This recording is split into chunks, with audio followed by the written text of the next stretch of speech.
தலைவரே யாருமே உனக்கு கண்டுக்கல, யாருக்குதான் உனக்கு வச்சுட்டு போற? அதெல்லாம் சும்மா அப்படிதான் அது வீடு எடுக்கிறாங்களா, அதெல்லாம் அப்படிதான் கவர் பண்ணணும். கம்முனு வா நீ. தான் போடுறாங்க மேல. பின்ன காசு கொடுத்தியா? இல்ல ஏழைதான் போடுவாங்க. சரிப்பா, சரிப்பா. பக்கம் பசங்க பண்றாங்களா எப்படி? அதெல்லாம் பிரச்சனை கிடையாது, எல்லாம் கரெக்டா முடிஞ்சிடும். எல்லாம் நீ பக்கவா பண்ணு, இந்த எலெக்ஷன் நீ தான் பார்த்துலாம்.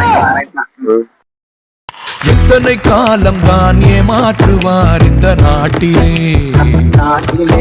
இன்னும் எத்தனை காலம் தான் ஏமாற்றுவார் இந்த நாட்டிலே, சொந்த நாட்டிலே நம் நாட்டிலே.